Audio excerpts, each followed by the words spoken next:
Chapter 7. Next morning, Doris called on one of the city judges and told him his story. Workmen were sent to dig at the spot where the ghost had disappeared. Soon, their spades struck metal. Doris watched as they scraped away the soil and uncovered rusty chains. Doris knelt down and cleaned away the soil with his hands. Inside the chains were bones. The bones of a man. It was clear he had been murdered, wrapped in chains and hidden here. Doris turned to the judge.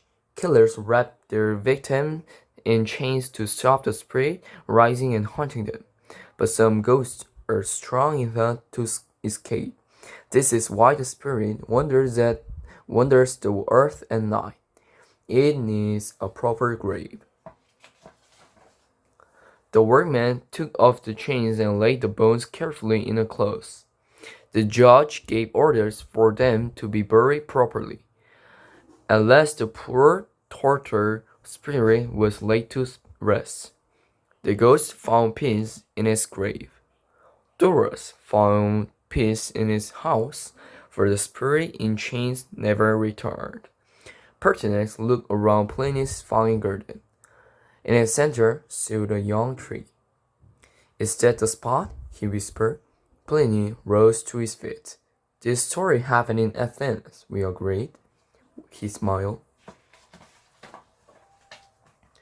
But the boy couldn't tear his eyes from the tree. He could picture the ancient ghost wailing and rattling its chains. A bright-eyed parrot stared at him from the branches. "Poor parrot," he sighed. Pliny wrapped an arm around the boy's shoulder and shook him gently. "The gods are kind, Pertinax. We all find rest in the end." "Not if you're a bird," the boy replied and went back into the kitchen. "Ah, there you are, Pertinax." Augusta smiled. She was stitching wings onto a boiled hare to make it look like a flying creature. "Have a slice of roast parrot." The boy shook his head. "No thanks, Grandma. I'm not hungry." With his work done, Pertinax prepared to leave, as Pliny and his guests were starting their feast. Before he went, he stood by the door and listened. "Ah!" the guests cried over and over again. "Such fine food, Pliny. You give the best feast in Rome."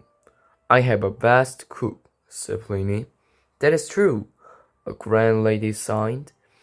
"If only my cook could make parrot heads as fine as yours."